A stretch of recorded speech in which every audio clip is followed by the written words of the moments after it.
ವೀಕ್ಷಕರೇ, Royals Kannada prime ನ್ಯೂಸ್ಗೆ ಸ್ವಾಗತ. ನಾನು ರವಿ. ಮೊದಲಿಗೆ ಹೆಡ್ಲೈನ್ಸ್.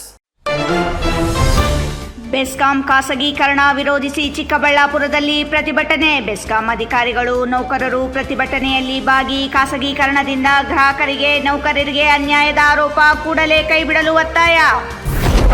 ಶಿಡ್ಲಘಟ್ಟ ನೆಹರು ಕ್ರೀಡಾಂಗಣದ ವ್ಯವಸ್ಥೆ ವಿರುದ್ಧ ಕ್ರೀಡಾಪಟುಗಳು. ವಾಯುವಿಹಾರಿಗಳು ರೌದ್ರಾವತಾರ. ಕ್ರೀಡಾ ಇಲಾಖೆ ಸಹಾಯಕ ನಿರ್ದೇಶಕಿ ವಿರುದ್ಧ ತಿರುಗಿಬಿದ್ದ ಜನ.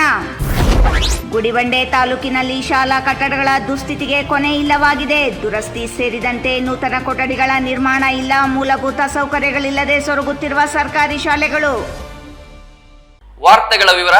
ಬೆಸ್ಕಾಂ ಖಾಸಗೀಕರಣ ವಿರೋಧಿಸಿ ಬೆಸ್ಕಾಂ ಅಧಿಕಾರಿಗಳು, ನೌಕರರು, ಗುತ್ತಿಗೆದಾರರು, ಗ್ರಾಮ ವಿದ್ಯುತ್ ಪ್ರತಿನಿಧಿಗಳು ಮತ್ತು ನಿವೃತ್ತ ನೌಕರರು ಇಂದು ಬೆಸ್ಕಾಂ ಕಚೇರಿ ಮುಂದೆ ಪ್ರತಿಭಟನೆ ನಡೆಸಿದರು. ಅಲ್ಲದೆ ಬಂಡವಾಳಶಾಹಿಗಳಿಗೆ ಬೆಸ್ಕಾಂ ಒಪ್ಪಿಸದಂತೆ ಆಗ್ರಹಿಸಿ ಪ್ರತಿಭಟನಾಕಾರರು ಇದರಿಂದ ಗ್ರಾಹಕರಿಗೆ ಅನ್ಯಾಯವಾಗಲಿದೆ ಎಂದು ಆರೋಪಿಸಿದರು.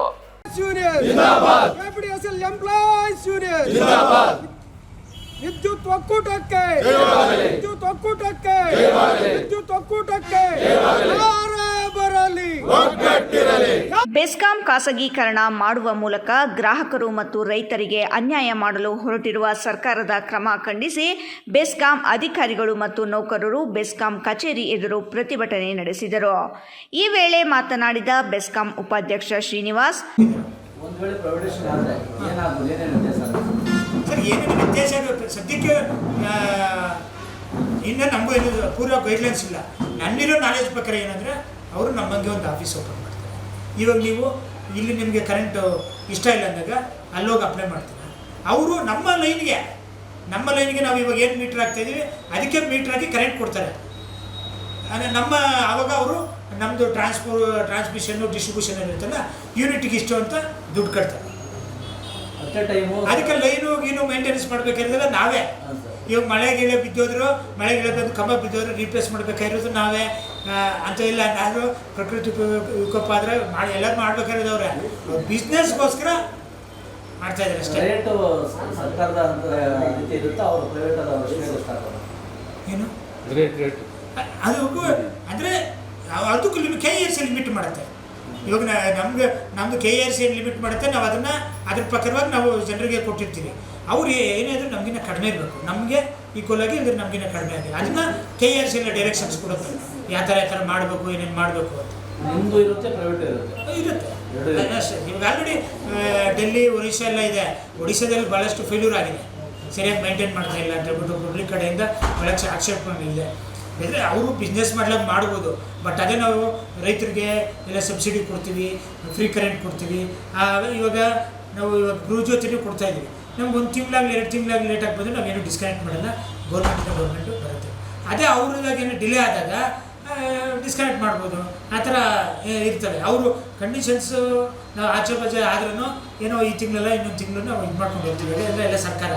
ಅದೇ ಪ್ರೈವೇಟ್ ಅವ್ರು ಬಂದಾಗ ಅವ್ನು ಬಿಸ್ನೆಸ್ ಮಾಡೋಕ್ಕೆ ಬಂದಿರ್ತಾನೆ. ನಿಮ್ಗೆ ಗೊತ್ತಾಯಿದೆ ಇವಾಗೆಲ್ಲ BSNL ಸಿಮ್ಮು ಪ್ರೈವೇಟ್ ಸಿಮ್ ಇದ್ದಂಗೆ ಹಂಗೆ. ಇವಾಗ ಅವನು ಅಷ್ಟೇ ಟವರ್ಸ್ ಎಲ್ಲ ಕೆಲವು ಹತ್ರ ಅದಾದರೆ ಓನ್ಲಿ ಕಮ್ಯುನಿಕೇಷನ್ ಇದಾದು. ನಮ್ಮದು ಪ್ರತಿಯೊಂದು ವೈರು ಮನೆಯವ್ರಿಗೂ ಹೋಗ್ಲೇಬೇಕಲ್ವ. ಅವನು ಸಪ್ರೇಟಾಗಿ ಸ್ಟೇಷನ್ ಮಾಡಿ ಪ್ರತಿಯೊಂದು ಲೈನ್ ತರಬೇಕು. ಎಷ್ಟು ಬಂಡವಾಳ ಬೇಕು? ನಮ್ಮದು ಇವಾಗ ಸಾವಿರಾರು ಲಕ್ಷ ಕೋಟಿ ಎಷ್ಟು ಬಂಡವಾಳ ಇದೆ ನಮ್ಮದು. ಲೈನ್ಸ್ ಆಗಲಿ, ಟ್ರಾನ್ಸ್ಫಾರ್ಮರ್ ಆಗಲಿ ಎಲ್ಲ. ಅದರಿಂದ ಇವಾಗ ಎಲ್ಲ ರೆಡಿ ಮಾಡಿಟ್ಬಿಟ್ಟು ನೀವು ಬಡಿಸು ಅಂತ ಹೇಳಿದ್ರೆ ಅದು ಈಸಿ. ಎಲ್ಲ ಮೇಂಟೈನ್ ಮಾಡೋದು ಎಷ್ಟು ಕಷ್ಟ ಇದೆ. 1902ರಲ್ಲಿ ರಾಜ್ಯಕ್ಕೆ ವಿದ್ಯುತ್ ಮೊದಲ ಪರಿಚಯವಾಯಿತು. ಅಂದಿನಿಂದ ಇಂದಿನವರೆಗೂ 124 ವರ್ಷಗಳಿಂದ ಲಾಭಕ್ಕಿಂತ ಗ್ರಾಹಕರು ಮತ್ತು ರೈತರ ಸೇವೆಯೇ ಪ್ರಧಾನವಾಗಿಸಿಕೊಂಡು ಬೆಸ್ಕಾಂ ಕಾರ್ಯನಿರ್ವಹಿಸುತ್ತಿದ್ದು, ಇದೀಗ ಬಂಡವಾಳ ಶಾಹಿಗಳ ಕೈಗೆ ಸಿಲುಕಿದರೆ ನಂತರ ಗ್ರಾಹಕರು ಮತ್ತು ರೈತರು ತೀವ್ರ ಸಂಕಷ್ಟ ಎದುರಿಸಬೇಕಾಗುತ್ತದೆ ಎಂದು ಆತಂಕ ವ್ಯಕ್ತಪಡಿಸಿದರು. ಮುಖ್ಯವಾಗಿ ನಗರ ಪ್ರದೇಶಗಳನ್ನು ಗುರಿಯಾಗಿಸಿಕೊಂಡು ಟಾಟಾ ಪವರ್ಗೆ ನೀಡಲು ಮುಂದಾಗಿದ್ದು, ನಗರ ಪ್ರದೇಶ ವ್ಯಾಪ್ತಿಯಲ್ಲಿ ಮಾತ್ರ ಇವರು ಗುತ್ತಿಗೆ ಪಡೆಯುತ್ತಾರೆ. ಈಗಿರುವ ವಿದ್ಯುತ್ ಲೈನ್ ಬಳಸಿಯೇ ಟೆಂಡರ್ ಪಡೆಯುತ್ತಾರೆ. ನೂತನವಾಗಿ ಕಂಬ ಹಾಕಲ್ಲ, ವಿತರಣೆ ಮಾಡಲ್ಲ. ಒರಿಸ್ಸಾದಲ್ಲಿಯೂ ಇದೇ ಮಾದರಿಯಲ್ಲಿ ಖಾಸಗೀಕರಣವಾಗಿತ್ತು. ಅಲ್ಲಿ ಚಂಡಮಾರುತ ಬಂದು 4 ಜಿಲ್ಲೆಗಳ ವ್ಯಾಪ್ತಿಯಲ್ಲಿ ಕಂಬಗಳು, ಟ್ರಾನ್ಸ್ಫಾರ್ಮರ್ಗಳು ನೆಲಸಮವಾದವು. ಆಗ ಖಾಸಗಿಗೆ ಪಡೆದ ವ್ಯಕ್ತಿ ನಾಪತ್ತೆಯಾದ. ಇದರಿಂದ ರಾಜ್ಯದಿಂದಲೂ ಲೈನ್ಮನ್ ಸೇರಿ ನೌಕರರು ಹೋಗಿ ವಿದ್ಯುತ್ ಸಂಪರ್ಕ ಕಲ್ಪಿಸುವ ಕೆಲಸ ಮಾಡಲಾಯಿತು. ಅಂದರೆ ಕಷ್ಟ ಕಾಲದಲ್ಲಿ ಕೈಬಿಡುವ ಇಂತಹ ಖಾಸಗಿ ಬಂಡವಾಳಶಾಹಿಗಳು ಸಂಸ್ಥೆಯ ಮತ್ತು ಗ್ರಾಹಕರ ಹಿತಕ್ಕಿಂತ ಲಾಭವೇ ಮುಖ್ಯವಾಗಿಸಿಕೊಂಡು ಕೆಲಸ ಮಾಡಲಿದ್ದು, ಇದರಿಂದ ಸಂಕಷ್ಟ ತಪ್ಪಿದ್ದಲ್ಲ ಎಂದು ಆತಂಕ ವ್ಯಕ್ತಪಡಿಸಿದರು. ಅಲ್ಲದೆ ಪ್ರಸ್ತುತ ಗ್ರಾಹಕರಿಗೆ ಇರುವ ಎಲ್ಲ ಸಬ್ಸಿಡಿಗಳು ಕೊನೆಯಾಗಲಿವೆ. ರೈತರಿಗೆ ಉಚಿತ ವಿದ್ಯುತ್ ನೀಡಲ್ಲ. ಆರಂಭದಲ್ಲಿ ಉಚಿತವಾಗಿ ನೀಡಿ ಆಸೆ ತೋರಿಸಿ ನಂತರ ಅವರ ಹಿಡಿತಕ್ಕೆ ಸಿಕ್ಕ ಮೇಲೆ ಅವರು ಹೇಳಿದ ಬೆಲೆ ಎಂಬ ಪರಿಸ್ಥಿತಿ ನಿರ್ಮಾಣವಾಗಲಿದೆ. ದೆಹಲಿ ಮತ್ತು ಒರಿಸ್ಸಾದಲ್ಲಿ ಮಾತ್ರ ಪ್ರಸ್ತುತ ಖಾಸಗೀಕರಣವಾಗಿದ್ದು, ನಗರ ಪ್ರದೇಶದಲ್ಲಿ ಮಾತ್ರ ನಡೆಸುತ್ತಿದ್ದಾರೆ. 1962ರಲ್ಲಿ ಸಂವಿಧಾನದಲ್ಲಿ ಅಂಬೇಡ್ಕರ್ ಹೇಳಿದಂತೆ ಶಿಕ್ಷಣ ಮತ್ತು ವಿದ್ಯುತ್ ಇಲಾಖೆ ಖಾಸಗೀಕರಣ ಆಗಬಾರದು. ಆದರೂ ಖಾಸಗೀಕರಣ ಮಾಡಲು ಮುಂದಾಗಿರುವುದು ವಿಪರ್ಯಾಸ ಎಂದರು. ಬೆಸ್ಕಾಂ ಅಧಿಕಾರಿಗಳು ಮತ್ತು ನೌಕರರು ಇನ್ನೂ ಹೆಚ್ಚಿನ ಕೆಲಸ ಮಾಡಲು ಸಿದ್ಧರಿದ್ದೇವೆ. ಆದರೆ ಖಾಸಗೀಕರಣ ಮಾಡಿ ನೌಕರರು ಮತ್ತು ಗ್ರಾಹಕರ ಹೊಟ್ಟೆ ಮೇಲೆ ಹೊಡೆಯಬಾರದು. ಮೊದಲ ಹಂತವಾಗಿ ಇಂದು ನೌಕರರಿಗೆ ಜಾಗೃತಿ ಮೂಡಿಸಲಾಗಿದೆ. ಗ್ರಾಹಕರ ಸೇವೆ ಮಾಡುವ ಮನೋಭಾವ ಬೆಳೆಸಿಕೊಳ್ಳಬೇಕು ಎಂದು ತಿಳಿ ಹೇಳಲಾಗಿದೆ. ಮುಂದೆ ರಾಜ್ಯ ಸಂಘದ ಸೂಚನೆಯ ಮೇರೆಗೆ ಹೋರಾಟ ತೀವ್ರಗೊಳಿಸುವುದಾಗಿ ಅವರು ಹೇಳಿದರು. ಈ ವೇಳೆ ಕೆ. ಶ್ರೀನಿವಾಸ್, ಜಿಲ್ಲಾ ನೌಕರರ ಸಂಘದ ಅಧ್ಯಕ್ಷ ಗೋವರ್ಧನ್ ಸಾಗರ್, ಪಿಜಿ ರಮೇಶ್ ಕುಮಾರ್, ಲೆಕ್ಕಾಧಿಕಾರಿ ಶಶಿಧರ್, ಕಾರ್ಯದರ್ಶಿ ಮೂರ್ತಿ, ಉಪಾಧ್ಯಕ್ಷ ರಿಯಾಜ್ ವೇಣುಗೋಪಾಲ್, ಅನಿಲ್ ಕುಮಾರ್ ಸೇರಿದಂತೆ ಇತರರು ಇದ್ದರು. ಶಿಡ್ಲಘಟ್ಟ ನಗರದ ನೆಹರು ಕ್ರೀಡಾಂಗಣದ ಅವ್ಯವಸ್ಥೆ ಕುರಿತು ಕ್ರೀಡಾಪಟುಗಳು ಮತ್ತು ವಾಯು ವಿಹಾರಿಗಳು ರೌದ್ರ ಅವತಾರವನ್ನು ತಾಳಿದ್ದಾರೆ. ಕ್ರೀಡಾಂಗಣದಲ್ಲಿ ಅಭಿವೃದ್ಧಿ ಕಾರ್ಯಗಳನ್ನು ನಡೆಸಲು ಸ್ಥಳ ಪರಿಶೀಲನೆಗೆ ಬಂದಿದ್ದ ಕ್ರೀಡಾ ಇಲಾಖೆಯ ಸಹಾಯಕ ನಿರ್ದೇಶಕಿಯ ವಿರುದ್ಧ ತಿರುಗಿ ಬಿದ್ದಿದ್ದಾರೆ.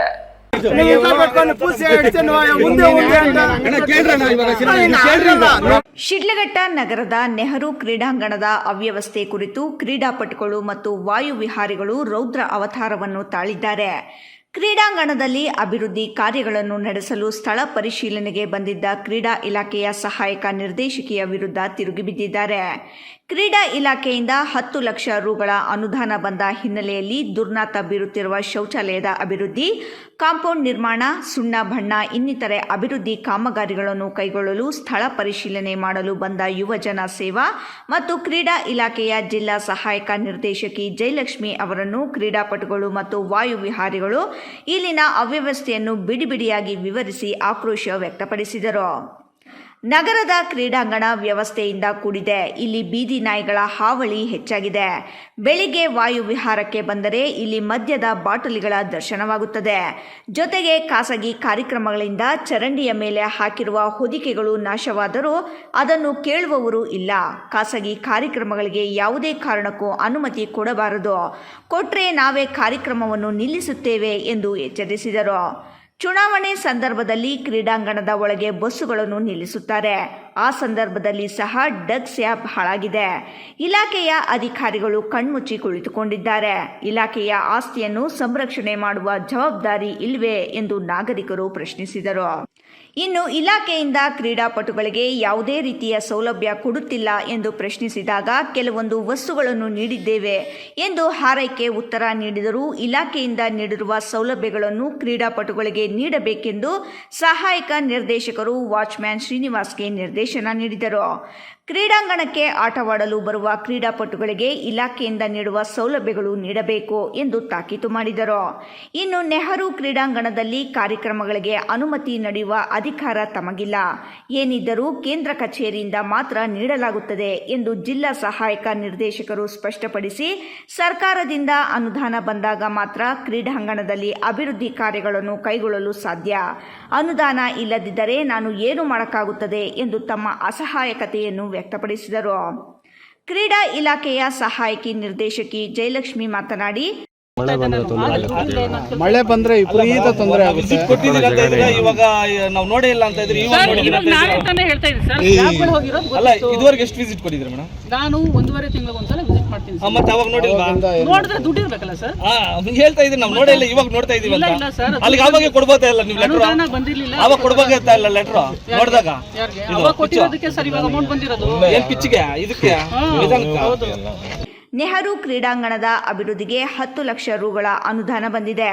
ಅದರಲ್ಲಿ ಪ್ರಮುಖವಾಗಿ ಶೌಚಾಲಯದ ಅಭಿವೃದ್ಧಿ, ಡಗ್ ಸ್ಲ್ಯಾಬ್ ಕಾಂಪೌಂಡ್ ಮತ್ತು ಗ್ಯಾಲರಿ ಕಣ್ಣುಗಳಿಗೆ ಸುಣ್ಣ ಬಣ್ಣ ಕಾರ್ಯವನ್ನು ಕೈಗೊಳ್ಳುತ್ತೇವೆ. ಇನ್ನು ಕ್ರೀಡಾ ಸಾಮಗ್ರಿಗಳನ್ನು ವಿತರಿಸಲು ಅಲ್ಲಿಯೇ ಇದ್ದ ಭದ್ರತಾ ಸಿಬ್ಬಂದಿಗೆ ನಿರ್ದೇಶನ ನೀಡಿದರು. ಇದೇ ವೇಳೆಯಲ್ಲಿ ಶಿಡ್ಲಘಟ್ಟ ನಗರದ ನೆಹರು ಕ್ರೀಡಾಂಗಣದ ಅಭಿವೃದ್ಧಿಗೆ ಇದುವರೆಗೆ ಕೇಂದ್ರ ಮತ್ತು ರಾಜ್ಯ ಸರ್ಕಾರ ಮತ್ತು ಇಲಾಖೆಯಿಂದ ಬಿಡುಗಡೆಯಾದ ಅನುದಾನ ಕೈಗೊಂಡಿರುವ ಅಭಿವೃದ್ಧಿಗಳ ಬಗ್ಗೆ ಸಮಗ್ರ ಮಾಹಿತಿ ನೀಡಬೇಕೆಂದು ಕ್ರೀಡಾಪಟುಗಳು ಆಗ್ರಹಿಸಿದರು. F Pasha, royals Kannada, Shidlaghatta. ಇದೀಗ ಸಣ್ಣ ವಿರಾಮ. ವಿರಾಮದ ನಂತರ ಸುದ್ದಿ ಮುಂದುವರಿಯಲಿದೆ. National education society of Karnataka Basavanagudi Bengaluru ಅಡಿಯಲ್ಲಿ ಬಾಗೇಪಲ್ಲಿ ನ್ಯಾಷನಲ್ PU ಕಾಲೇಜಿನಲ್ಲಿ 2026-27ನೇ ಸಾಲಿನ ಪ್ರಥಮ PUC ದಾಖಲಾತಿ ಪ್ರಾರಂಭವಾಗಿದೆ. Doctor H. ನರಸಿಂಹಯ್ಯನವರು ಸ್ಥಾಪನೆ ಮಾಡಿರುವ ನ್ಯಾಷನಲ್ PU ಕಾಲೇಜು ಬಾಗೇಪಲ್ಲಿಯ ಹೆಮ್ಮೆಯ ಶೈಕ್ಷಣಿಕ ಸಂಸ್ಥೆ. ಇಲ್ಲಿ ವಿಜ್ಞಾನ ಮತ್ತು ವಾಣಿಜ್ಯ, ಕಲಾ ವಿಭಾಗಗಳಲ್ಲಿ ಉತ್ತಮ ಸಂಯೋಜನೆಗಳೊಂದಿಗೆ ಗುಣಮಟ್ಟದ ಶಿಕ್ಷಣ ನೀಡಲಾಗುತ್ತಿದೆ. ಸೈನ್ಸ್ PCMB ಹಾಗೂ PCMCS, ಕಾಮರ್ಸ್ HEBA ಹಾಗೂ EBACS, ಆರ್ಟ್ಸ್ HESP, ನಿಯಮಿತ PU ಪಠ್ಯಕ್ರಮದ ಜೊತೆಗೆ KCET ಮತ್ತು ನೀಟ್ಗೆ ವಿಶೇಷ ತರಬೇತಿಯನ್ನು ನೀಡಲಾಗುತ್ತದೆ. ಆಧುನಿಕ ಪ್ರಯೋಗಾಲಯಗಳು, ದೊಡ್ಡ ಗ್ರಂಥಾಲಯ, ಅನುಭವಿ ಮತ್ತು ಪರಿಣಿತ ಅಧ್ಯಾಪಕರು ಇದು ನ್ಯಾಷನಲ್ PU ಕಾಲೇಜಿನ ವಿಶೇಷತೆ. ಉಚಿತವಾಗಿ ನಮ್ಮ ಕಾಲೇಜಿನಲ್ಲಿ ಸ್ಪೋಕನ್ ಇಂಗ್ಲಿಷ್ ಮತ್ತು ಕಂಪ್ಯೂಟರ್ ತರಬೇತಿಯನ್ನು ನೀಡಲಾಗುವುದು. 2025-26ನೇ ಸಾಲಿನ ದ್ವಿತೀಯ PUC ಪರೀಕ್ಷೆಯಲ್ಲಿ ನ್ಯಾಷನಲ್ ಕಾಲೇಜು ಬಾಗೇಪಲ್ಲಿಯಲ್ಲಿ ಕಲಾ ವಿಭಾಗದಲ್ಲಿ ಮೊದಲ ಸ್ಥಾನ ಪಡೆದಿದೆ. ವಿದ್ಯಾರ್ಥಿಗಳ ಸರ್ವತೋಮುಖ ಅಭಿವೃದ್ಧಿಗಾಗಿ ಪಠ್ಯೇತರ ಚಟುವಟಿಕೆಗಳಾದ NCC ಮತ್ತು NSS ತರಬೇತಿಯನ್ನು ನೀಡಲಾಗುತ್ತದೆ. SSLC ಪರೀಕ್ಷೆಯಲ್ಲಿ 600ಕ್ಕಿಂತ ಹೆಚ್ಚು ಅಂಕಗಳನ್ನು ಪಡೆದವರಿಗೆ ಉಚಿತ ದಾಖಲಾತಿ ನೀಡಲಾಗುವುದು. ಪ್ರತಿಭಾವಂತ ವಿದ್ಯಾರ್ಥಿಗಳಿಗೆ, ಸಾಮಾಜಿಕವಾಗಿ ಹಿಂದುಳಿದಿರುವಂತಹ ವಿದ್ಯಾರ್ಥಿಗಳಿಗೆ ಮತ್ತು ಬಡ ವಿದ್ಯಾರ್ಥಿಗಳಿಗೆ ಸ್ಕಾಲರ್ಶಿಪ್ ನೀಡಲಾಗುವುದು. ನಿಮ್ಮ ಮಗುವಿನ ಭವಿಷ್ಯವನ್ನು ಉಜ್ವಲಗೊಳಿಸಲು ಇಂದೇ ದಾಖಲಾಗಿ. ಸಂಪರ್ಕಿಸಿ ಪ್ರಾಂಶುಪಾಲರು doctor Venkata Shivareddy B. Mobile ಸಂಖ್ಯೆ 9880380308. ಮತ್ತೊಂದು ಸಂಖ್ಯೆ 9480115846. ವಿರಾಮದ ನಂತರ ರಾಯಲ್ಸ್ ಕನ್ನಡ ಪ್ರೈಮ್ ನ್ಯೂಸ್ಗೆ ಮತ್ತೊಮ್ಮೆ ಸ್ವಾಗತ. ಗುಡಿಬಂಡೆ ಪಟ್ಟಣ ಹಾಗೂ ಸುತ್ತಮುತ್ತಲಿನ ಸರ್ಕಾರಿ ಶಾಲೆಗಳ ಕಟ್ಟಡಗಳು ಶಿಥಿಲಾವಸ್ಥೆಗೆ ತಲುಪಿದ್ದು, ವಿದ್ಯಾರ್ಥಿಗಳು ಮತ್ತು ಶಿಕ್ಷಕರು ಆತಂಕದ ನಡುವೆ ಪಾಠ ಪ್ರವಚನ ನಡೆಸುವ ಪರಿಸ್ಥಿತಿ ನಿರ್ಮಾಣವಾಗಿದೆ. ತಮ್ಮ ಹೆಸರು ಸರ್? ನನ್ನ ಹೆಸರು ಎಂ ಶಂಕರ್, ಮುಖ್ಯ ಶಿಕ್ಷಕರು PMC ಸರ್ಕಾರಿ ಮಾದರಿ ಹಿರಿಯ ಪ್ರಾಥಮಿಕ ಶಾಲೆ ಮುಖ್ಯ ಶಿಕ್ಷಕನಾಗಿ ಇಲ್ಲಿ ಕಾರ್ಯನಿರ್ವಹಿಸುತ್ತಿದ್ದು, ಸುಮಾರು 150 ವರ್ಷಗಳ ಹಿಂದಿನಲ್ಲೂ ಕೂಡ ವಿದ್ಯಾಭ್ಯಾಸ ಇಲ್ಲಿ ನಡೆಯುತ್ತಿತ್ತು. ಅನೇಕ ಹಳೆ ವಿದ್ಯಾರ್ಥಿಗಳು ಸಹ ಇದರಲ್ಲಿ ವ್ಯಾಸಂಗವನ್ನು ಮಾಡಿ ಉನ್ನತ ಶಿಕ್ಷಣವನ್ನು ಪಡೀತಾ ಇದ್ದಾರೆ. ನಾನು ಸಹ ಹಳೆ ವಿದ್ಯಾರ್ಥಿ ಇಲ್ಲಿ. ಗುಡಿಬಂಡೆ ಪಟ್ಟಣ ಭಾಗದ ಹಲವು ಸರ್ಕಾರಿ ಶಾಲೆಗಳ ಕಟ್ಟಡಗಳು ತೀವ್ರ ಶಿಥಿಲಾವಸ್ಥೆಗೆ ತಲುಪಿದ್ದು, ವಿದ್ಯಾರ್ಥಿಗಳು ಮತ್ತು ಶಿಕ್ಷಕರು ಆತಂಕದ ವಾತಾವರಣದಲ್ಲಿ ಶಿಕ್ಷಣ ಚಟುವಟಿಕೆ ನಡೆಸುವ ಪರಿಸ್ಥಿತಿ ನಿರ್ಮಾಣವಾಗಿದೆ. ಮೂಲ ಸೌಕರ್ಯಗಳ ಕೊರತೆಯಿಂದ ವಿದ್ಯಾರ್ಥಿಗಳ ಸುರಕ್ಷತೆ ಹಾಗೂ ಶಿಕ್ಷಣದ ಗುಣಮಟ್ಟದ ಮೇಲೆ ಪರಿಣಾಮ ಬೀಳುತ್ತಿದೆ. ಪಟ್ಟಣದ ಸರ್ಕಾರಿ ಬಾಲಕಿಯರ ಹಿರಿಯ ಪ್ರಾಥಮಿಕ ಶಾಲೆ, ಸರ್ಕಾರಿ ಮಾದರಿ ಹಿರಿಯ ಪ್ರಾಥಮಿಕ ಶಾಲೆ, ಅಂಬೇಡ್ಕರ್ ನಗರದ ಸರ್ಕಾರಿ ಹಿರಿಯ ಪ್ರಾಥಮಿಕ ಶಾಲೆ ಹಾಗೂ ಬೆಟ್ಟದ ಕೆಳಗಿನ ಪೇಟೆಯ ಸರ್ಕಾರಿ ಹಿರಿಯ ಪ್ರಾಥಮಿಕ ಶಾಲೆ ಸೇರಿದಂತೆ ಹಲವು ಶಾಲೆಗಳ ಕಟ್ಟಡಗಳು ದಶಕಗಳ ಹಿಂದೆ ನಿರ್ಮಾಣಗೊಂಡಿದ್ದು, ಸಮರ್ಪಕ ನಿರ್ವಹಣೆ ಇಲ್ಲದೆ ಹಾಳಾಗಿವೆ. ಹಲವೆಡೆ ಮೇಲ್ಛಾವಣಿಯ ಸಿಮೆಂಟ್ ಪ್ಲಾಸ್ಟರ್ ಕಿತ್ತು ಬೀಳುತ್ತಿದ್ದು, ಮಳೆಗಾಲದಲ್ಲಿ ತರಗತಿ ಕೊಠಡಿಯೊಳಗೆ ನೀರು ಸೋರಿ ವಿದ್ಯಾರ್ಥಿಗಳು ಪಾಠ ಕೇಳುವುದೇ ಕಷ್ಟಕರವಾಗಿದೆ. ವಿಶೇಷವಾಗಿ ಸರ್ಕಾರಿ ಬಾಲಕಿಯರ ಹಿರಿಯ ಪ್ರಾಥಮಿಕ ಶಾಲೆಯಲ್ಲಿ ಮಳೆ ಬಂದಾಗ ತರಗತಿ ಕೊಠಡಿಗಳಲ್ಲಿ ನೀರು ನಿಲ್ಲುವ ಕಾರಣ ವಿದ್ಯಾರ್ಥಿನಿಯರು ಕುಳಿತುಕೊಳ್ಳಲು ಸಹ ತೊಂದರೆ ಅನುಭವಿಸುತ್ತಿದ್ದಾರೆ. ಶೌಚಾಲಯ ಇದ್ದರೂ ಮೇಲ್ಛಾವಣಿಯ ಭಾಗಗಳು ಯಾವಾಗ ಕಿತ್ತು ಬೀಳುತ್ತವೆಯೋ ಎಂಬ ಭಯದಲ್ಲಿ ಮಕ್ಕಳು ದಿನ ಕಳೆಯುವಂತಾಗಿದೆ. ಇನ್ನು ಕೆಲ ಶಾಲೆಯಲ್ಲಿ ಕಿಟಕಿಗಳು ಮತ್ತು ಬಾಗಿಲುಗಳು ಮುರಿದು ಹೋಗಿರುವುದರಿಂದ ಗಾಳಿ ಮತ್ತು ಮಳೆ ನೇರವಾಗಿ ತರಗತಿಗಳಿಗೆ ಪ್ರವೇಶಿಸುತ್ತಿವೆ. ಇದರಿಂದ ವಿದ್ಯಾರ್ಥಿಗಳ ಕಲಿಕೆಗೆ ಅಡ್ಡಿಯಾಗುವುದರ ಜೊತೆಗೆ ಶಾಲಾ ಸಾಮಗ್ರಿಗಳು ಹಾನಿಗೊಳಗಾಗುತ್ತಿವೆ. ಶುದ್ಧ ಕುಡಿಯುವ ನೀರಿನ ಸಮರ್ಪಕ ವ್ಯವಸ್ಥೆಯ ಕೊರತೆಯು ಹಲವು ಶಾಲೆಗಳಲ್ಲಿ ಕಂಡುಬರುತ್ತಿದೆ. ನೂರಾರು ವಿದ್ಯಾರ್ಥಿಗಳು ಮೂಲಭೂತ ಸೌಲಭ್ಯಗಳಿಂದ ವಂಚಿತರಾಗಿದ್ದು, ದಿನನಿತ್ಯ ತೊಂದರೆ ಅನುಭವಿಸುತ್ತಿದ್ದಾರೆ. ಶೌಚಾಲಯಗಳಿದ್ದರೂ ನೀರಿನ ಅಭಾವ ಹಾಗೂ ಕಟ್ಟಡಗಳ ಸೋರಿಕೆಯಿಂದ ಅವುಗಳನ್ನು ಸಮರ್ಪಕವಾಗಿ ಬಳಸಲು ಸಾಧ್ಯವಾಗುತ್ತಿಲ್ಲ. ವಿಶೇಷವಾಗಿ ವಿದ್ಯಾರ್ಥಿನಿಯರು ಆರೋಗ್ಯ ಮತ್ತು ಸ್ವಚ್ಛತೆ ಸಂಬಂಧಿತ ಸಮಸ್ಯೆಗಳನ್ನು ಎದುರಿಸುತ್ತಿದ್ದಾರೆ. ಮಳೆಗಾಲ ಆರಂಭವಾಗಿರುವ ಹಿನ್ನೆಲೆಯಲ್ಲಿ ಯಾವುದೇ ಅವಘಡ ಸಂಭವಿಸುವ ಮುನ್ನವೇ ಸಂಬಂಧಿಸಿದ ಅಧಿಕಾರಿಗಳು ಶಿಥಿಲಗೊಂಡಿರುವ ಶಾಲಾ ಕಟ್ಟಡಗಳ ದುರಸ್ತಿ ಕಾರ್ಯ ಕೈಗೊಂಡು ವಿದ್ಯಾರ್ಥಿಗಳಿಗೆ ಅಗತ್ಯ ಮೂಲಸೌಕರ್ಯಗಳನ್ನು ಒದಗಿಸುತ್ತಾರೆಯೇ ಎಂಬುದನ್ನು ಕಾದು ನೋಡಬೇಕಿದೆ. ದೇಶದ ಜನತೆಯನ್ನು ಹಸಿವಿನಿಂದ ಮತ್ತು ಬಡತನದಿಂದ ಮುಕ್ತವಾಗಿಸಿ ಕೋವಿಡ್ ವೇಳೆ ಉಚಿತವಾಗಿ ವ್ಯಾಕ್ಸಿನ್ ನೀಡಿ ಭಾರತ ಮಾತೆಯ ಸಿಂಧೂರವನ್ನು ಅಳಿಸಿದ ಪಾಕಿಸ್ತಾನಕ್ಕೆ ಆಪರೇಷನ್ ಸಿಂಧೂರ್ ಮೂಲಕ ಪ್ರತ್ಯುತ್ತರ ನೀಡಿದ ಹೆಮ್ಮೆಯ ಪ್ರಧಾನಿ ನರೇಂದ್ರ ಮೋದಿಯವರ ದೇಶ ಸೇವೆ ವರ್ಣಿಸಲು ಅಸಾಧ್ಯವಾದುದು ಎಂದು ಮಾಜಿ ಸಂಸದ ಎಸ್ ಮುನಿಸ್ವಾಮಿ ಹೇಳಿದರು. ನರೇಂದ್ರ ಮೋದಿ ಈ ದಿನ ಮಹಾನ್ ಸುದಿನ 12 ವರ್ಷಗಳ ಸತತವಾಗಿ ಅವರು ಈ ದೇಶವನ್ನು ಆಳಿದ್ದಾರೆ.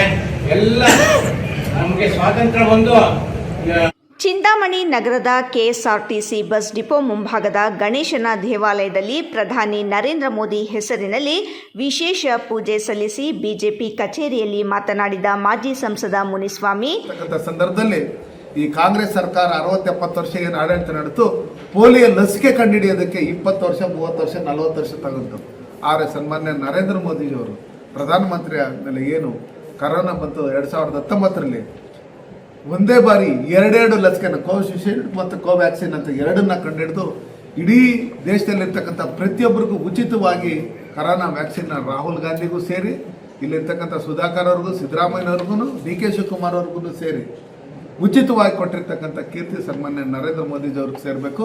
ಇಡೀ ಪ್ರಪಂಚದಲ್ಲಿ 180ಕ್ಕೂ ಹೆಚ್ಚಿಗೆ ರಾಷ್ಟ್ರಗಳಿಗೆ ಉಚಿತವಾಗಿ ನಾವು ಕರೋನಾ ಲಸಿಕೆಯನ್ನು ಕೊಟ್ಟಿರ್ತಕ್ಕಂಥ ಕೀರ್ತಿ ಸನ್ಮಾನ್ಯ ನರೇಂದ್ರ ಮೋದಿಜಿಯವರಿಗೆ, ನಮ್ಮ ದೇಶದ ವಿಜ್ಞಾನಿಗಳಿಗೆ, ಡಾಕ್ಟರ್ಗಳಿಗೆ ಮತ್ತು ನಮ್ಮ ಏನು ಮಂತ್ರಿಗಳ ಅವರಿಗೆ ಸೇರಬೇಕು. ಭಾರತೀಯ ಜನತಾ ಪಾರ್ಟಿ ಸರ್ಕಾರಕ್ಕೆ ಸೇರಬೇಕು. ಇವತ್ತು ಏನು ಸನ್ಮಾನ್ಯ ನರೇಂದ್ರ ಮೋದಿಜಿಯವರು ಚಿಂತಾಮಣಿಯಲ್ಲಿ ದೇವಾಲಯಗಳಲ್ಲಿ ಪೂಜಾ ಕೈಂಕರ್ಯಗಳನ್ನು ನಿರ್ವಹಿಸುವ ಪೂಜಾರಿಗಳನ್ನು ಒಕ್ಕಲೆಬ್ಬಿಸುವ ಕೆಲಸ ನಿರ್ವಹಿಸುತ್ತಿದ್ದಾರೆ. ಕೆಂಪದೇನಹಳ್ಳಿ ಘಟನೆ ಕುರಿತು ಮಾತನಾಡಿದವರು, ಪಂಚಾಯಿತಿ ಅಭಿವೃದ್ಧಿ ಅಧಿಕಾರಿಯೇ ಅವರಿಗೆ ಸರ್ವೆ ಮಾಡಿ ಮನೆ ನಿರ್ಮಾಣ ಅವಕಾಶ ನೀಡಿ ಸಾಲ ಸೌಲಭ್ಯ ಬರುವಂತೆ ಮಾಡಿದ್ದು, ಸಾಲದ 2 ಕಂತುಗಳನ್ನು ಪಾವತಿಸಿದ ಮೇಲೆ ಏಕಾಏಕಿ ಸರ್ಕಾರಿ ಜಾಗದಲ್ಲಿ ಮನೆ ನಿರ್ಮಾಣ ಮಾಡಿದ್ದೀರೆಂದು ಮನೆಯನ್ನು ಧ್ವಂಸ ಮಾಡಿದ್ದು, ಕೂಲಿ ಕೆಲಸ ಕಲ್ಲು ಕೆಲಸ ಮಾಡಿಕೊಂಡವರ ಮೇಲೆ ಪಿಡಿಒ ಮತ್ತು ತಾಲೂಕು ಆಡಳಿತ, ಜಿಲ್ಲಾ ಆಡಳಿತ ಮತ್ತು ಸರ್ಕಾರ ದರ್ಪ ತೋರುತ್ತಿರುವುದು ಸರಿಯಲ್ಲ ಎಂದರು. ಕೆಲಸಗಳನ್ನು ನಿರ್ವಹಿಸಬೇಕು, ಇದರ ಮೂಲಕ ಜನತೆಗೆ ಒಳಿತಾಗಬೇಕೆಂದರು. ಸರ್ವರಿಗೂ ಸಮಪಾಲು, ಸರ್ವರಿಗೂ ಸಮಬಾಳು ರಾಜಕಾರಣ ಮಾಡಬೇಕು. ಸಣ್ಣ ಸಣ್ಣ ಸ್ಥಳಗಳಲ್ಲಿ ಮನೆ ನಿರ್ಮಾಣ ಮಾಡಿಕೊಳ್ಳುತ್ತಿದ್ದು ಅಂಥವರಿಗೆ ಸರ್ಕಾರವೇ ನೆರವಾಗಬೇಕು. ಇಲ್ಲವಾದಲ್ಲಿ ಮುಂದಿನ ದಿನಗಳಲ್ಲಿ ಜಿಲ್ಲಾಡಳಿತ ಬಡವರ ಹೋರಾಟ ಮಾಡುವುದಾಗಿ ನುಡಿದರು. ಸ್ಥಳೀಯ ಆಡಳಿತ ಮೇಲೆ ದರ್ಪ ತೋರುತ್ತಿದ್ದು ಇದನ್ನು ಖಂಡಿಸುವುದಾಗಿ ತಿಳಿಸಿದ ಅವರು, ಸರ್ಕಾರವೇ ನೆತ್ತಿಗೊಂದು ಸೂರು ಎಂಬ ಅಡಿಯಲ್ಲಿ ಜಾಗ ನೀಡಿ ಮನೆ ನಿರ್ಮಾಣಕ್ಕೆ ಆದ್ಯತೆ ಶಾಸಕರು, ಮಂತ್ರಿಗಳು, ಸಚಿವರು ನೀಡಬೇಕೆಂದರು. ಯಾವ ಉನ್ನತ ಅಧಿಕಾರಿಗಳು ಸರ್ಕಾರಿ ಜಾಗಗಳನ್ನು ಕಬಳಿಸಿರುತ್ತಾರೆ ಅಂಥವರ ಮೇಲೆ ಕ್ರಮ ಕೈಗೊಂಡು ಅವರಿಂದ ಜಮೀನನ್ನು ವಶಪಡಿಸಿಕೊಳ್ಳಬೇಕು, ಇಲ್ಲವೇ ಅವರಿಂದ ಸರ್ಕಾರಿ ಜಪ್ತಿ ಮಾಡಿಕೊಳ್ಳಬೇಕೆಂದರು. ಜಿಎನ್ ವೇಣುಗೋಪಾಲ್ ಮಾತನಾಡಿ, ಪ್ರಧಾನಿ ನರೇಂದ್ರ ಮೋದಿ ಕೆಲಸಗಳಿಂದಾಗಿ ದೇಶವು ಪ್ರಗತಿಯ ಪಥದಲ್ಲಿ ಸಾಗಿದ್ದು ಮುಂದಿನ ದಿನಗಳಲ್ಲಿ ಮತ್ತಷ್ಟು ಸದೃಢ ದೇಶ ನಿರ್ಮಾಣವಾಗಬೇಕಾದರೆ ಮೋದಿ ಕೈ ಬಲಪಡಿಸಬೇಕಾಗಿದೆ ಎಂದರು. ಮೇಲೆ ದೌರ್ಜನ್ಯಗಳು ಇವತ್ತು ಮಿತಿ ಮೀರಿ, ಇವತ್ತು ನೀವು ಮಾರ್ಕೆಟಲ್ಲಿ ನೋಡಬೇಕು, ದೇವಸ್ಥಾನದಲ್ಲಿ ಸಹನೇಶ್ವರ ದೇವಸ್ಥಾನದಲ್ಲಿ ಬ್ರಾಹ್ಮಣರು ಕಟ್ಕೊಂಡಿರೋ ಮನೆಗಳು ಇವತ್ತು ಕಟ್ಟಿ ಅವ್ರು ಪೂಜೆ ಸಲ್ಲಿಸಬೇಕು ಅಂತ KM ಕೃಷ್ಣಾರೆಡ್ಡಿಯವರಿಂದ ಕಟ್ಕೊಟ್ಟಿರೋ ಮನೆಗಳನ್ನ ದಬ್ಬಾಕಬೇಕು ಅಂತ ಹೋಗ್ತಾ ಇದ್ದಾರೆ. ಇವತ್ತು ಬಡವ್ರಿಗೆ ಮಾರ್ಕೆಟ್ ಕೊಡ್ತೀನಿ, ಅಂಗಡಿಗಳು ಕೊಡ್ತೀನಿ ಅಂತೆಲ್ಲ ದಬ್ಬಾಗ್ತಾ ಇದ್ದಾರೆ. 15 ವರ್ಷ 20 ವರ್ಷದಿಂದ ಕಟ್ಟಿರೋ ಬಿಲ್ಡಿಂಗು 100 ವರ್ಷ ಇರೋ ಬಿಲ್ಡಿಂಗ್ ದಬ್ಬಾಗ್ತಾ ಇದ್ದಾರೆ. ಹೊಸದಾಗಿ ಬಿಲ್ಡಿಂಗು ಯಾತಕ್ಕೋಸ್ಕರ? ಇದು ಸ್ವಂತ ನಾವೇ ಅಲ್ಲ, ಕಾಂಟ್ರಾಕ್ಟ್ ನಾವು ಯಾರಿಗೂ ಕೊಡಲ್ಲ, ಸ್ವಂತ ನಾವೇ ಮಾಡ್ತೀವಿ. 50%, 70%, 50% ಸಿಗ್ತದೆ ನಮ್ಗೆ, ಬಿಲ್ಲಲ್ಲಿ ಹಂಗೆ ಕೊಡ್ತಾರೆ. ಇದೇನಾ ರಾಜಕಾರಣ ಮಾಡೋದು? ಇಲ್ಲಿ ಬಡವರು ಮನೆಗಳು ಕಟ್ಕೊಂಡಿರೋ ಮನೆಗಳು PD ಖಾತೆ ಮಾಡಿ ಇವತ್ತು ಆ ಕಟ್ಟಿರೋ ಮನೆಗಳು 2 ಕಂತು ಕೊಟ್ಟಿದ್ದಾರೆ. ಸರ್ಕಾರದಲ್ಲಿ ಕೊಟ್ಟಿರೋದು ಗೌರ್ಮೆಂಟ್ ಜಾಗ ಸರ್ವೆ ನಂಬರಲ್ಲಿ ಖಾತೆ ಮಾಡಿದ್ಮೇಲೆ ಅವರಿಗೆ ಗೌರ್ಮೆಂಟ್ ಜಾಗಕ್ಕೆ 20-30 ಸೈಟ್ ಎಷ್ಟು ಬರ್ತದೆ ಅವರಿಗೆ? ಇಲ್ಲ 94CC ಆಕ್ಟಲ್ಲಿ ಹಾಕ್ಕೊಳ್ಳಿ, ನಿಮ್ಮ ಸರ್ಕಾರದಲ್ಲೇ ಇದೆ, ಆಕ್ಟಲ್ಲಿ ಬಳಸ್ಕೊಳ್ರಿ. ಆ ಮನೆಗಳೋಗಿ ಸರ್ಕಾರನ ದುರುಪಯೋಗ ಪಡಿಸ್ಕೊಂಡು ಇಲ್ಲಿರುವಂಥ MLA ಅವರು ದುರುಪಯೋಗ ಪಡಿಸ್ಕೊಂಡು ಇವತ್ತು ಆ ಮನೆಗಳನ್ನ, ಬಡವ್ರ ಮನೆಗಳನ್ನ, ಕಟ್ಟಿರೋ ಮನೆ ಕೂಲಿ ಕಾಸು ಮಾಡಿ ಇವತ್ತು ಇಬ್ಬರು ಗಂಡ ಹೆಂಡತಿ ಮಕ್ಕಳು ಬಂಡೆ ಹೊಡೆದು ಕೂಲಿ ಕಾಸು ಮಾಡಿರೋ ಮನೆ ಕಟ್ಟಾದ್ಮೇಲೆ 2 ಕಂತು ಗೌರ್ಮೆಂಟ್ ಅವ್ರು ಕೊಟ್ಟ ಮೇಲೆ ಎತ್ಕೊಂಡೋಗಿ ಇದು ಯಾವ ನ್ಯಾಯ ಇದು? ಇದೇನು ಆಡಳಿತ? ನೀವು ಆಡಳಿತ ಕೊಡಕ್ಕೆ ಬಂದಿದ್ದೀರಾ ಇಲ್ಲ ಬಡವ್ರನ್ನ ಶೋಷಣೆ ಮಾಡಕ್ಕೆ ಬಂದಿದ್ದೀರಾ? ಏನು ಅಂತ ಗೊತ್ತಾಗ್ತಾಯಿಲ್ಲ. ಇಂಥವು ಜಾಸ್ತಿ ನಡೀತಾ ಇದ್ದಾವೆ. ಅವರು ರಸ್ತೆ ಅಗಲೀಕರಣ ಎಲ್ರಿಗೂ ಒಂದೇನೇ ಇರಬೇಕು. ನಮ್ಮ ಅಂಗಡಿಗಳು ನಮ್ದಿರೋತಾವ ಅಗಲೀಕರಣ ಹಾಕ್ಕೊಡ್ದು, ಅವ್ರ ಕುಟುಂಬದಾಗ ಆಸ್ತಿ ಇರೋದು ಅಗಲೀಕರಣ ಹಾಕ್ಕೊಡ್ದು. ಆ ರಸ್ತೆ ಬೇರೆ ರಸ್ತೆ ಇವತ್ತು 100 ಅಡಿ ರಸ್ತೆ ಮಾಡ್ತಾ ಇದ್ದೆ. ನಿನ್ನ ಅಂಗಡಿಗಳಿರೋತಾವ 100 ಅಡಿ ರಸ್ತೆ ಮಾಡೋದು, ಸರ್ಕಲ್ ಮಾಡು ದುಡ್ಡು.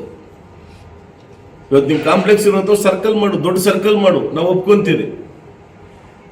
ಇವತ್ತು ನಿಮ್ದೊಂದು ಅಡಿ ಹೋಗ್ಕೊಡ್ದು ಬೇರೆ ಬಡವ್ರದ್ದು ಹೋಗ್ಬೇಕಾ? ಇದೇನ ನ್ಯಾಯ?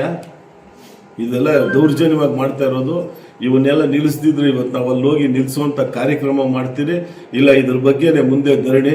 DC ಅವರು ಕೈಗೊಂಬೆ ಹೇಳ್ದಂಗೆ, DC ಅವರೇ ಆಗಲಿ ಈ ನಮ್ಮ ಜಿಲ್ಲೆಯಲ್ಲಿ ಇರೋರು ಅವ್ರು ಕೈಗೊಂಬೆ ಆಗಿ ಕೆಲಸ ಮಾಡ್ತಾವ್ರ. ಅಧಿಕಾರಿಗಳು ದಯವಿಟ್ಟು ಎಚ್ಚೆತ್ಕೊಬೇಕು. ಮುಂದೆ ನಿಮ್ಮ ಮೇಲೆ ಬರುವಂಥದ್ದಿದೆ. ಬಡವ್ರಿಗೆ ಮೋಸ ಮಾಡಕ್ಕೆ ಹೋಗ್ಬೇಡ್ರಿ. ಅವ್ರು ಕಷ್ಟ ಬಿದ್ದು ರೂಪಾಯಿ ಕಲ್ಲು ಹೊಡೆದು ಬಂಡಿಗಳಾಗಿ ಹೊಡೆದಿರೋ ದುಡ್ಡು ಕಟ್ಟಿರೋ ಮನೆಗಳನ್ನ ದಬ್ತಾ ಇದ್ದೀರಿ ನೀವು. 2 ಕಂತು ಸರ್ಕಾರದಿಂದ ಕೊಟ್ಟಿರೋ ಕಂತು ನಿಮ್ಗೆ ಎಷ್ಟು ಧೈರ್ಯ? ನಿಮಗೆ ಆ ದುಡ್ಡು ಕಟ್ಟೋರು ಯಾರು? ಕೇಂದ್ರ ಸರ್ಕಾರ ಕೊಡ್ತಾ ಇರೋದು, ರಾಜ್ಯ ಸರ್ಕಾರಗಳು ಕೊಡ್ತಾ ಇರೋದು. ನಾವು ಕಟ್ಟಿರೋ ಟ್ಯಾಕ್ಸ್ ಇಂದ ದುಡ್ಡುಗಳು ಎಲ್ಲ ಬಡವರ ಟ್ಯಾಕ್ಸ್ ಇಂದ ಇವತ್ತು ದುಡ್ಡು ಕಟ್ತಾ ಇರೋದು. ಇವತ್ತು ಇಂಥ ಕೆಲಸ ಮಾಡ್ತಾ ಇದ್ದೀರಿ. ದಯವಿಟ್ಟು ರಾಜಕೀಯ ಉಪಯೋಗಿಸ್ಕೊಂಬೇಡ್ರಿ. ಬಡವರಾಗ ಶ್ರೀಮಂತರ ಮೇಲೆ ಬನ್ನಿ. ರಾಜಕೀಯದವ್ರ ಮೇಲೆ ರಾಜಕೀಯ ಸಾಕ್ಸ್ರಿ. ನೀವು ಕಾಂಗ್ರೆಸ್, ನಾವು BJP ದಳ ಅವ್ರ ಮೇಲೆ ಸಾಕ್ಸ್ರಿ. ರಾಜಕೀಯ ಮಾಡಿ ತೋರಿಸ್ರಿ ಕೆಲಸ. ಬಡವ್ರ ಮೇಲೆ ರಾಜಕೀಯ ಮಾಡೋದೇನ್ರಿ? ಇದೇನ್ರಿ ರಾಜಕೀಯ? ಬಡವ್ರಿಗೆ ಒಳ್ಳೇದು ಮಾಡ್ತೀನಿ ಅಂತ ಬಂದಿರೋದು. ಇನ್ನು ಫಸ್ಟು ದಯವಿಟ್ಟು ಬಿಡಬೇಕು ಅಂತ ಹೇಳ್ತಾ, ಇಲ್ಲ ಮುಂದೆ ನಾವು ಹೋರಾಟ ಮಾಡೋದಕ್ಕೆ ಗಾಂಧಿ ಆಡಬೇಕಾಗ್ತದೆ.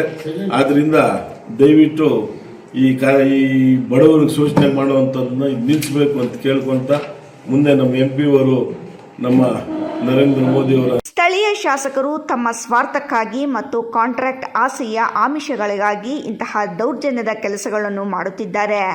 ರಸ್ತೆ ಅಗಲೀಕರಣ ಎಂಬ ನೆಪದಲ್ಲಿ ಬಡವರ ಅಂಗಡಿ ಮುಂಗಟ್ಟುಗಳು ಹಾಗೂ ಮನೆಗಳನ್ನು ಧ್ವಂಸ ಮಾಡಲಾಗುತ್ತಿದೆ. ಆದರೆ ಅದೇ ರಸ್ತೆಯಲ್ಲಿ ಶಾಸಕರ ಕುಟುಂಬದ ಆಸ್ತಿ ಅಥವಾ ಕಾಂಪ್ಲೆಕ್ಸ್ ಇರುವ ಕಡೆ ರಸ್ತೆಯನ್ನು ಬಿಟ್ಟು ಬೇರೆ ಕಡೆ ಸರ್ಕಲ್ ಮಾಡುವ ಮೂಲಕ ಬಡವರಿಗೆ ಅನ್ಯಾಯ ಮಾಡಲಾಗುತ್ತಿದೆ ಎಂದು ಅವರು ಆರೋಪಿಸಿದ್ದಾರೆ. ಇಮ್ರಾನ್ ಖಾನ್, ರಾಯಲ್ಸ್ ಕನ್ನಡ, ಚಿಂತಾಮಣಿ. ಇದೀಗ ಸಣ್ಣ ವಿರಾಮದ ನಂತರ ಸುದ್ದಿ ಮುಂದುವರಿಯಲಿದೆ. ನಮಸ್ತೆ Chikkaballapur. Sai Kiran auto engineering works ನಮ್ಮಲ್ಲಿ ಎಲ್ಲ ತರಹದ ಡೀಸೆಲ್ ಆ್ಯಂಡ್ ಪೆಟ್ರೋಲ್ ಇಂಜಿನ್ ಹಾಗೂ ಹೆಡ್ ಆ್ಯಂಡ್ ಟರ್ಬೋ ರಿಪೇರಿ ಮಾಡಿಕೊಡಲಾಗುತ್ತದೆ.